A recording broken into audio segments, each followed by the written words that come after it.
Sa mga ilog, madalas tayo nakakarinig ng mga nagtatawanan at nagkukulitan tuwing summer. Ngunit ang mga masasayang eksenang ito ay napapalitan ng kaba at takot, lalo na sa panahon ng pagbaha. July, panahon ng paglalaro ng ilang kabataan sa Guadalupe River. Pero sa panahon ng tag-init,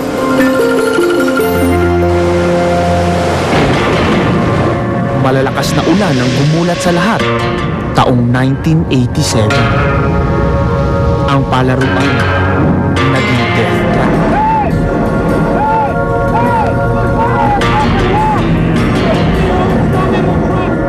Isang bus na may lulang mga kabataan ang tinangay ng baha. Mga puno ulit ang unang naging tagapagligtas.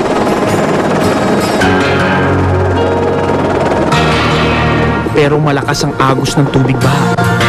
Tila walang pag-asa ng kaligtasan. 5 oras halos lumambitin sa mga puno ang ilang batang biktima. Ang ilan halos sumuko na.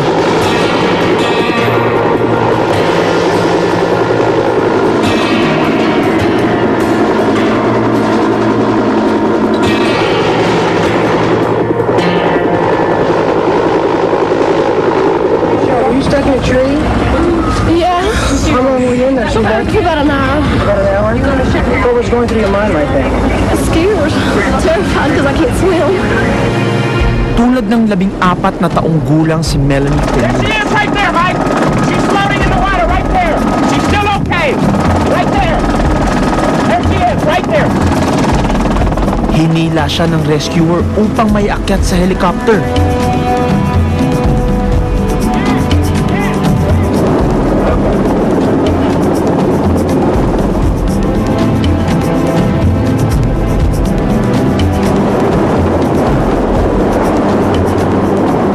Pero nabitawan din ang kaawa-awang bata dahil sa lakas ng puwersa ng baha.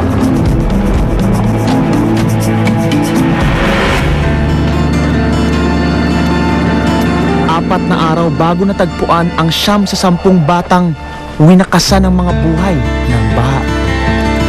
Hanggat maraming tao ang nakatira, nagtatrabaho at naglalaro sa mga lugar malapit sa ilog, hindi matatapos ang mga ganitong eksena.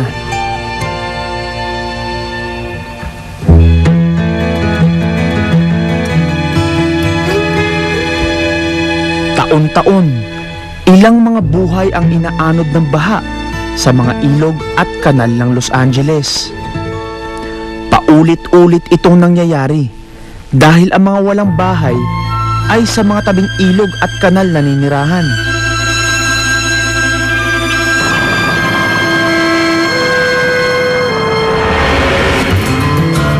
Isang team ng Elite LA Rescue Squad ang nagsasanay sa pagliligtas ng mga buhay sa ganitong mga sakuna.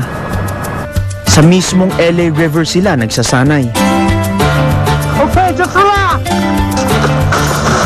Kailangan daw maranasan ng isang rescuer kung paano bang malunod upang matutong magligtas.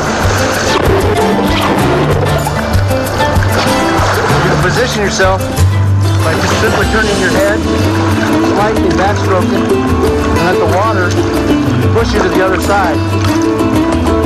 That way you don't waste all your energy swimming when you really can't do much.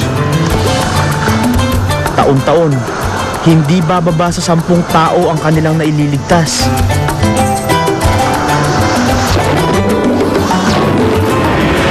Pero minsan, ang nagliligtas ay siya rin kailangang iligtas. 1995, isang batang lalaki ang tinangkang iligtas ni Mike Grasso sa pagkakalunod.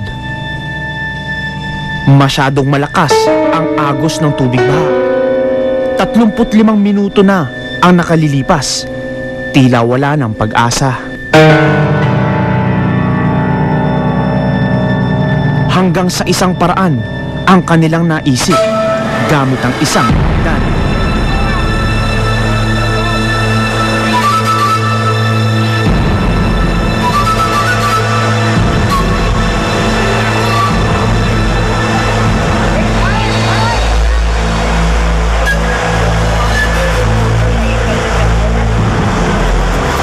Jordan kept on moaning and telling me was that he wanted to get out. He wanted to be out of the water. He wanted to go home.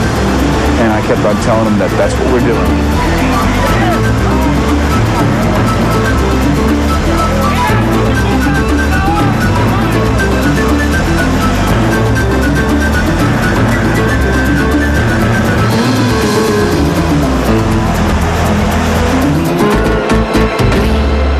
Nailigtas ang bata at ang kanyang rescuer.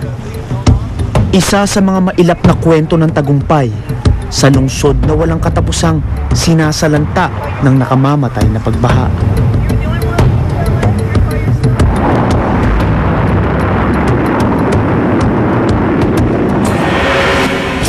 Susunod, alamin kung bakit ipinagbabawal ang pagtayo ng komunidad sa ibaba ng dam. Dito sa Anatomy of a Disaster.